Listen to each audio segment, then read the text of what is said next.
Hello,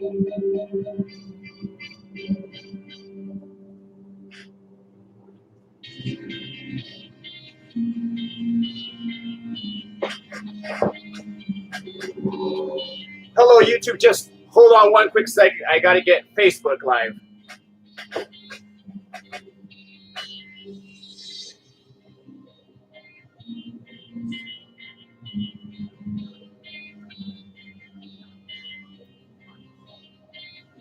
Oh, there it is.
So if it doesn't work, then I'm gonna just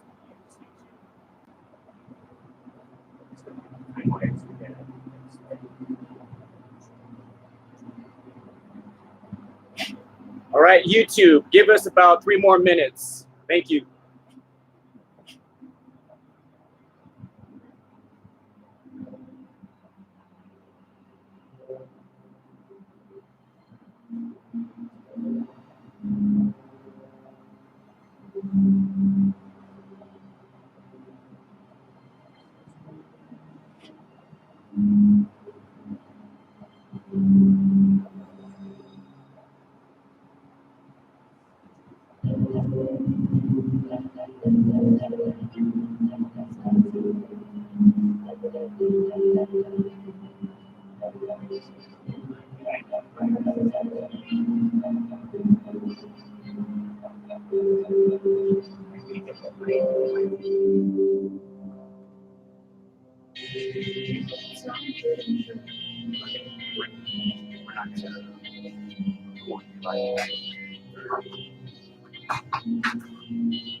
All right, we are live here on YouTube. This is an exclusive. This is Front and Center, and I am your host, Delasso Garibay. And let me be the first one to say that everybody here at Wrestle Club miss each and every one of you. As we know, COVID-19 has taken a dramatic impact, not only on Wrestle Club, but just pro wrestling in itself. And Wrestle Club, we have not had a live event with fans since February 29th. And it's been over 9 months. And Front and Center, it was something I wanted to do just to bring back professional wrestling. And we have our 100th event coming up, which is actually tomorrow. And it also marks our 5-year anniversary. And speaking of history, we're going to make history, and we are making history right now as Wrestle Club goes live. The live stream is going to be brought to you by YouTube and Facebook. We will get that up and running tomorrow. And we are looking into Zoom so we can have you guys virtually be involved, since right now during this pandemic, we cannot have fans attending any events.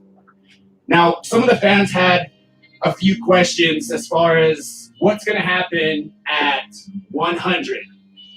Well, I'm here to tell you that I have my opponent, and I have chosen my opponent, and that is none other than Damian Black. The reason being is Damian Black is phenomenal, top contender. He is almost my equal, coming just 1 inch short, and I'll be defending my title against the Voodoo Priest, Damian Black. And also on the card for tomorrow, and tomorrow it starts at 11 a.m. I'm not sure when it's going to end, but just tune in. You got to remember that we are live, so I guess I will bring this up that we are no longer rated PG because we are live, and therefore anything and everything will happen. Also on the card, you're going to witness the outlaw Rusty Livings taking on the rookie of 2020, and that is Mega Mosca. And that one is going to be a barn burner for sure. And the outlaw being the veteran, I got to say the rookie, Mega Mosca, is coming up, and he has some new moves, so that one's going to be a quick back-and-forth matchup. And let's talk about the main event in itself.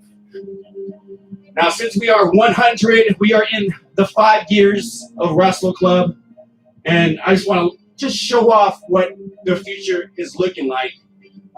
Main reason is, again, COVID-19, we cannot do public events, unfortunately. The time will come, but for now, this is what the future of Wrestle Club is going to look like.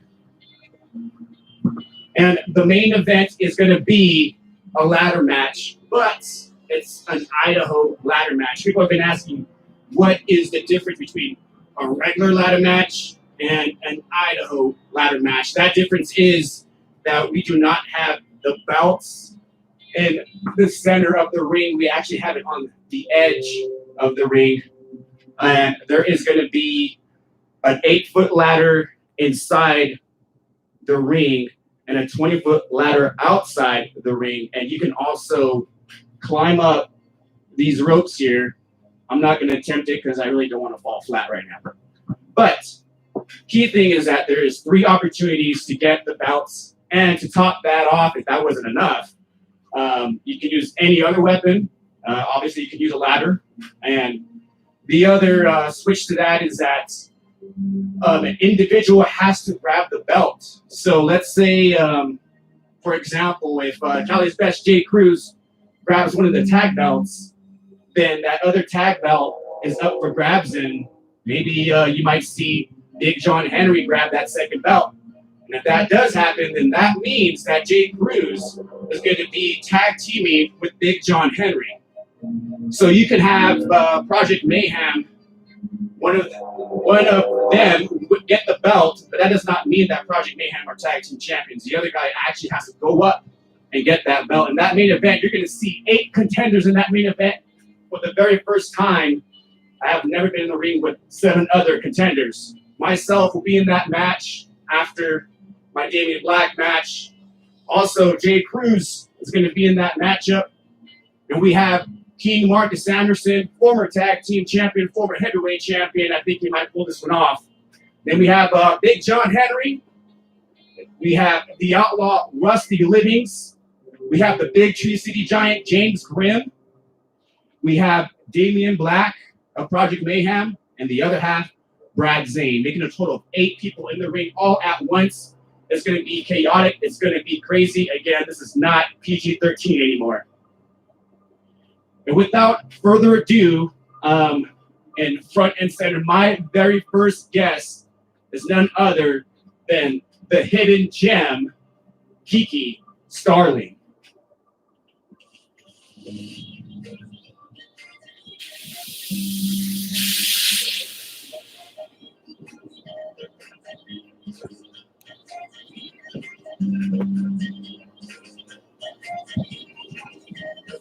So, how are you doing, Kiki? I'm doing great. How about yourself? I have not seen you since, was it February? It's been a hot minute. It's been a long time.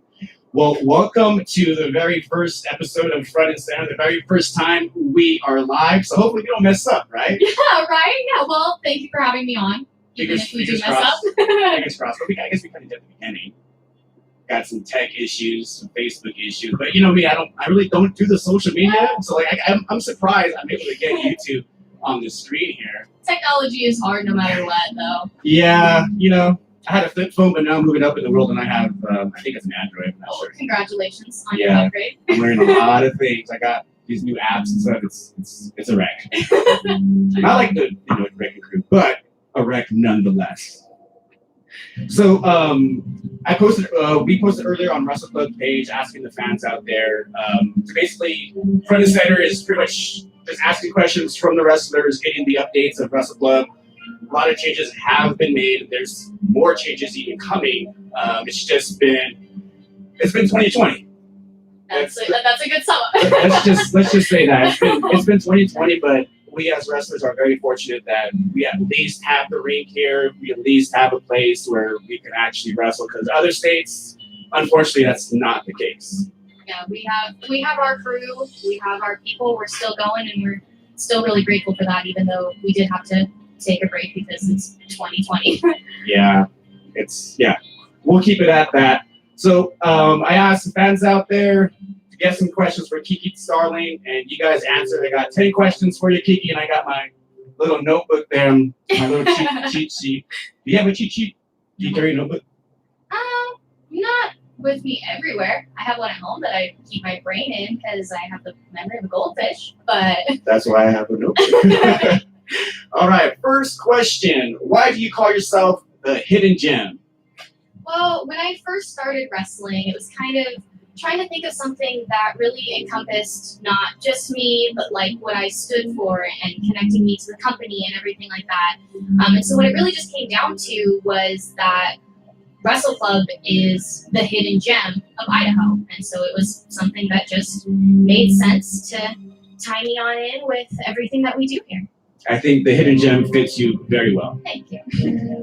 Question number 2. Do you have any challenges being a female wrestler, especially in an industry that's dominated by men?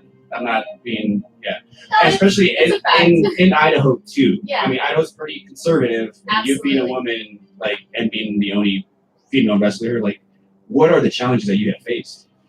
Fortunately, I haven't really faced anything. You mentioned like being a conservative state. Fortunately, I haven't really faced anything like that coming off of any backlash from fans or haters or anything like that. Everyone's been very all-encompassing, very accepting, really excited to have a female involved because it is a male-dominated industry. That's not like a dig or anything like that. It just is what it is. It always has been. Probably will be for quite some time longer. The main thing that I think I run into is because I'm the only female with our crew, I think that I don't get taken seriously.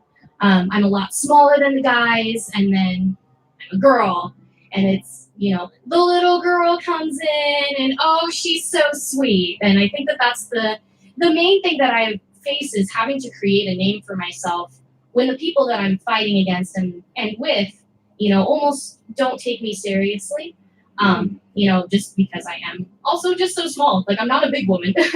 Yeah. Oh, what did your parents say when you like, how did that conversation come about where it's like, hey, mom and dad, I want to do pro wrestling?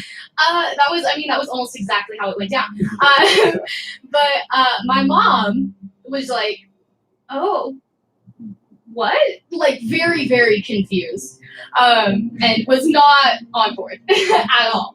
My dad, however, he used to be in the Navy. He like tried boxing while he was in it and stuff. And so I told him, and he was automatically right on board. And he was like, I'm gonna tell you what you need to do. And I was like, Dad, I love you so much. You're not in this industry. And he's like, let me help you. Anyways, he was so on board. He's like, you gotta go in there. You just gotta kick all their butts. And just, he was right on board with me. And then, especially after, I don't want to say my first match because I got hurt during that one, but after I got more involved, my mom really jumped on board, and now she's super, super supportive, and my sister is as well. So it's been a great experience. It's been awesome. I mean, I would say like the wrestlers, I would say they do take you seriously. I mean, I'm always at practice, and I always see you there, and I have not seen like a number of men not even show up to practice. And Kiki Starling, she's usually always there.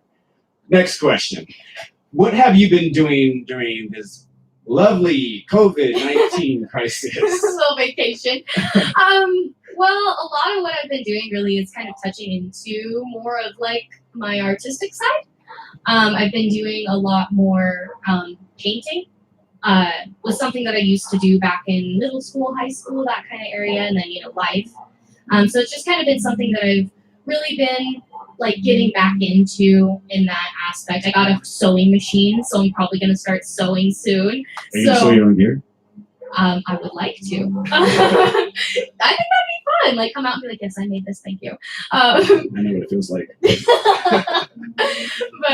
yeah, so it's just kind of been a lot more of that kind of stuff, a lot more of that, like, relaxing aspect, and getting more on that side since normally I'm over here, So during COVID, were you still, I just want to let the fans know, were you still practicing? Like, as much as possible. I mean, we didn't have as much access or anything because especially when it was complete quarantine, I mean, you do what you can at home. There's just not a whole lot of open aspects to everything, but as much as I could. Yeah, I mean, I would say like it's been awesome for Idaho. I mean, just to have the ring, like to practice even during this crisis, like we were still here in and out, and other states, unfortunately, it's not like that. Yeah, Like, we had so to. I mean, fortunate. you got to do like the really small groups, and careful. All the Especially. sanitizing, all the other stuff. But we did the best we could. All right, next question. What is your favorite wrestling move? My favorite wrestling move, I would say, like of my own personal move set. I don't know. It's kind of like a handstand head scissor. I've also had like friends of mine call it like a corner rana. And it's when my opponent has, for those of you that don't know my moveset, my opponent has their back to the corner, and I come up in a handstand in front of them, grab their neck using my feet, and then use the momentum of my body when I drop to shoot them across the ring. It's worked well for me so far. I'm hoping that keeps up. I would give people a demonstration, but I really don't want to take one. I don't blame you. It's pretty disorienting from everything that I've seen.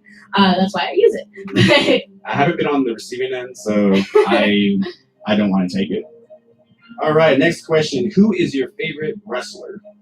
Overall, I am a big fan of like the women's division in general. I mean, call it bias, but That's actually a pretty good division, probably better than the men's. Right? I love the women's division. I mean, my personal opinion. I think it's better than the men's. I do too. Okay, I'm glad that you're right there on board with me. Yeah, you have chemistry. Yeah, and they're just really good, and I feel like I can connect to them like emotionally too, because I've heard I started wrestling 3 years ago, and when I started, obviously WWE's been around for a long time, women's division, long time, and I heard people when I was talking to them about wrestling refer to that as like the halftime show.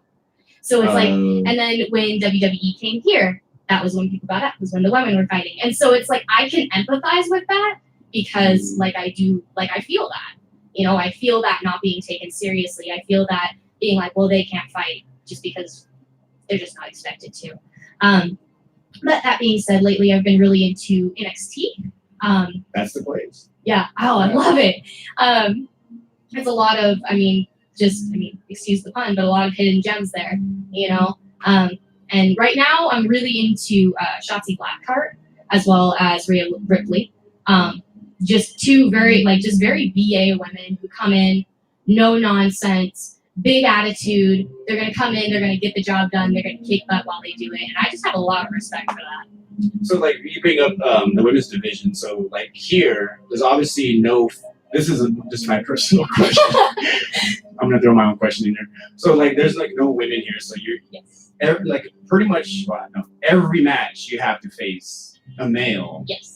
And, not even women in WWE do that.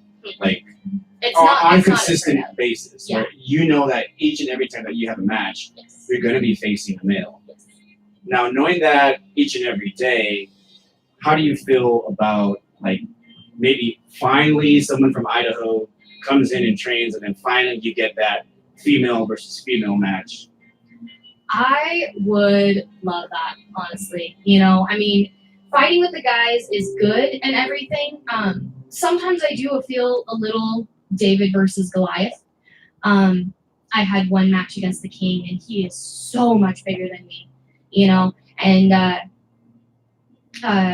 during COVID, I got an invitation from Biohazard to go and fight Jay Cruz, and he's a good amount bigger than me as well. And so it's sometimes you walk into these matches, and it's I have to put so much on the line here. I have to put absolutely everything into it. And, I do that with every match, and I know I would still do that with a female match. But it's less, because sometimes it can almost be discouraging, because it's you go in almost feeling like you're going to lose. You lose a little bit of the confidence. Gotcha. So I would love that. I also think that it would just be great to have another female making headway in something that doesn't have a lot of females making headway, especially in the state of Idaho right now. Yeah, you've been here a long time. We've seen a lot of female wrestlers try. It just doesn't work. So, if you're out there, you guys know, any female wrestlers, we are still practicing. We are still taking new students, and hopefully down the line, we will have a female wrestler for you. Hopefully. Please, if you know anybody, send them our way. All right. The next question from the fan, not me. How has COVID affected you as a wrestler? It's been a little hard because it kind of feels like you're taken out of the game. Like it really does, just because we had less practices. The practices that we did have, that we were so focused on sanitary things that you almost don't get to practice as much. You don't get to practice as intensely, just because your brain is elsewhere. You're focused on other things. And then like gyms were shut down, and so then you're really stuck at home and everything like that. So I feel like, and then I did only have one match with Biohazard. So over this entire course of time, pretty much the last match that I had was the Royal Rumble. And so that's just it really feels like it just kind of takes you on out, and you have to fight to get back into that mindset. You got to fight to get back into that groove. So I think that more than anything else, it really just has kind of like picked me up out of my groove and put me right here. And so now I'm having to like dig a new hole back in that groove. So. I think every wrestler emotionally is feeling that just because just COVID. Like I think everybody is kind of just in that hole. Yeah. Like, well, how do we get back into the game? Like we have tomorrow. Like how do I find what I had back in February, or find the fire, and just that journey? It's I think it's going to take a while. Exactly. Just because it's so long. Oh yeah. Next question: how long did it take you to become a wrestler? Over the grand scheme of things, I started training when I was 20. I didn't actually find out about professional wrestling until I was 19. I didn't know it was a thing. What? I didn't. No, I went to my first Wrestle Club was actually my first introduction to professional wrestling. So that's a good intro. I know. So I went to an event with my parents, fully expecting collegiate wrestling, and then was very confused at the ring. Like that was like step one of like, where's the mat? Where's like the mat? I was like, what's happening? And then like nobody has like the weird headgear on and stuff. I'm like, what is this? You know, very confused. But then fell in love with it. Once I started training, because I was the only female, there was hesitation to just throw me on it, you know, without like more training. I was frothing at the bit. I feel like I kind of pushed to get in. Maybe sooner than I should have, considering I messed up my knee my first match. But I think I was training for somewhere around 6 months or so before I had my first match against Idaho. So. And 6 months is pretty quick. It is very quick. And I just want to say, like, the reason why it took you 6 months is because of the dedication that you had. Like I mentioned, like, you're always at practice. Yeah. Like, so I've seen some guys take, like, a year or 8 months to become a professional wrestler. Yeah. So, like, if anybody out there, like, 6 months means that you're busting your butt, you have the dedication. I think I went out to the ring 3 times a week. Yeah. Every single week during that time frame. So it was definitely a lot, and like I said, I was really frothing at the bit, just like that, like put me in coach sort of mentality. Really just itching to make a name for myself. So I think that I might have gone in like just a smidge before I was fully completely ready, but you're never ready. No, you're just exactly. never ready until you get inside and you're like, oh, I'm actually gonna do this. Until you actually experience it. So awesome. Next question. What has been your favorite moment at Wrestle Club? My favorite moment was actually, ironically enough, not a wrestling moment. It was like backstage. So after I hurt my knee in my first match against Kogit, the ref had to help me out. I mean, if you go back and watch, you can like see all of it. But the ref had to help me out, and then Mr. Hickman actually met us along the way and helped get me back into the locker room. And it was just really like a really cool moment, because even though I was part of the crew and I knew the guys, I wasn't like super intertwined with them because I hadn't been training with them because they were ahead of me. So I didn't have this like actual friendship with the guys. You know, we were kind of like acquaintance level. But you know, Mr. Hickman came in and he like, we had like a couch back there, and he put me on the couch, and it was like everybody was like, "Are you okay? Like, what happened? Like, what's going on?" Like, and like checking up on me. Somebody came and got me ice. I don't know if you remember, you gave me your knee brace. So it was like, it was just like this moment where like everybody was wanting to help. And it was just like a really cool moment, and like it was like the time that I knew that like I was actually part of the family. So that was probably like the biggest thing for me. My favorite moment of that. In terms of wrestling, winning the Rumble was like a huge deal because I am the first female in the state to do that.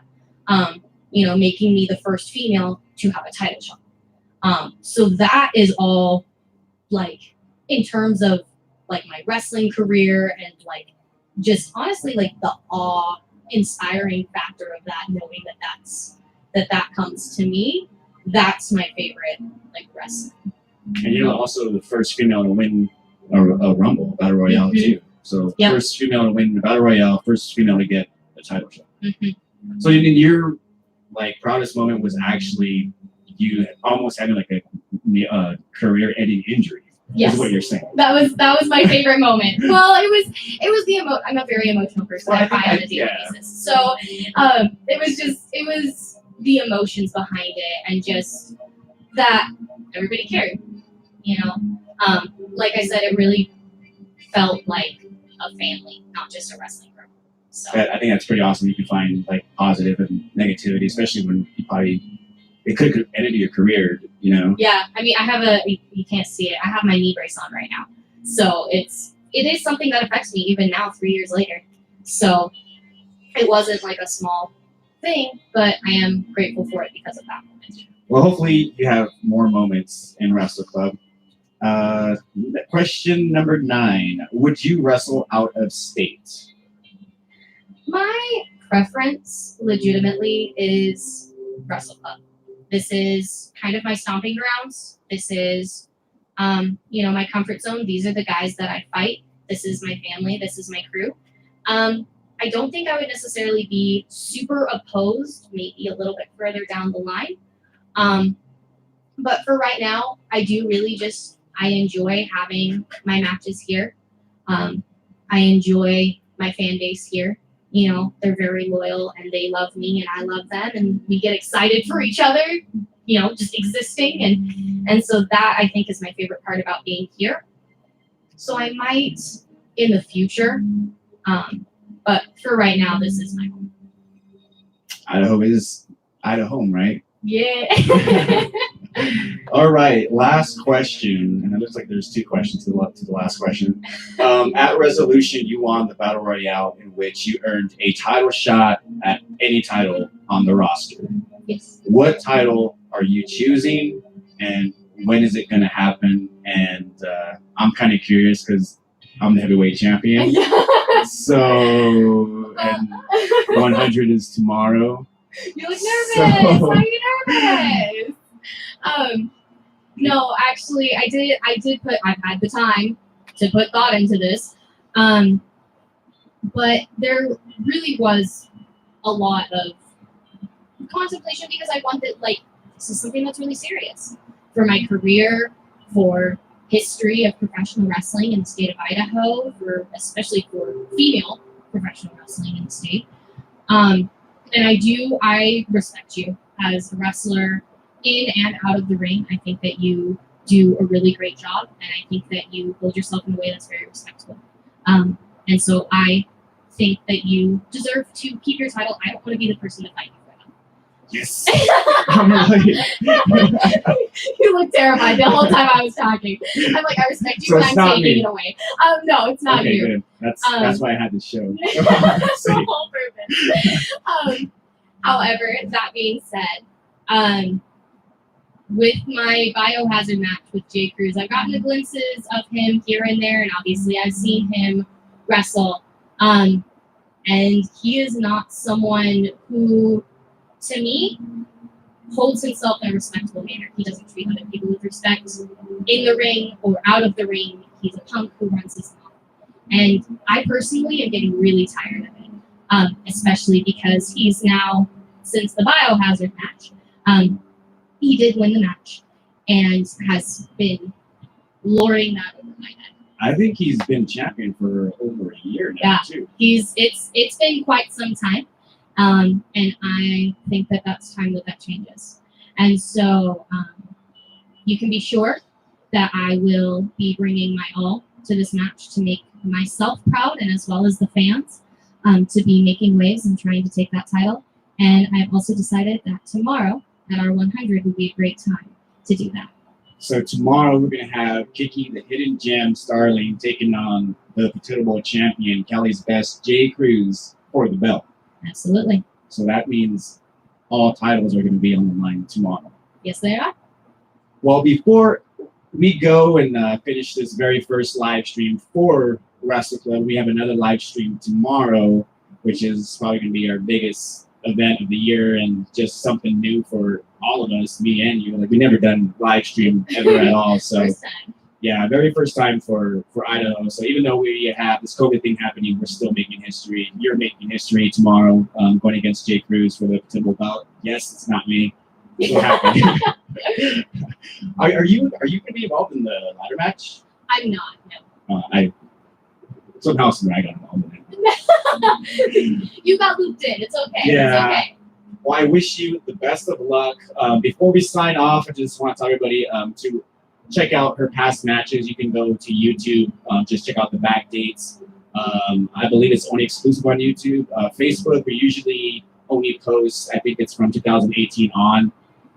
So YouTube has pretty much all of our content, and we're going to keep exclusive for YouTube for now. I guess we can plug our Facebook. If you don't like us on Facebook, please give us a like, share. We have all of our events. It's under Idaho Wrestle Club, facebook.com/Idaho Wrestle Club. And I think our next event is October 10th, which hasn't been announced yet. But no, it hasn't, but I believe that's correct. Yeah, I think so. Let's see what else. We have Instagram. Do you do Instagram? I do. It's Kiki.Starling is my Instagram.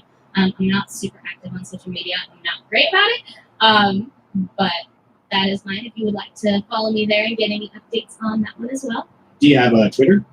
I do not have Twitter.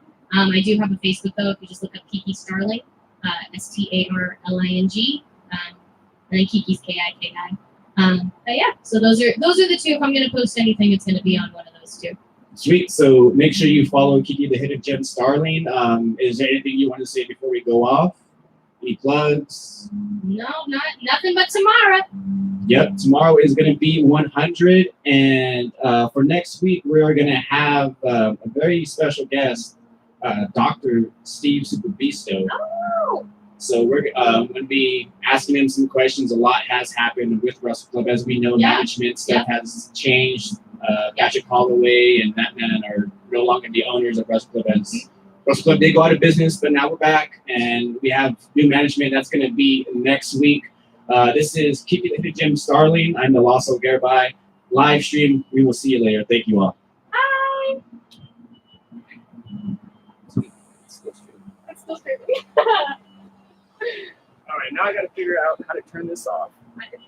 Would help you if I knew how. Did we just have the two? I got one.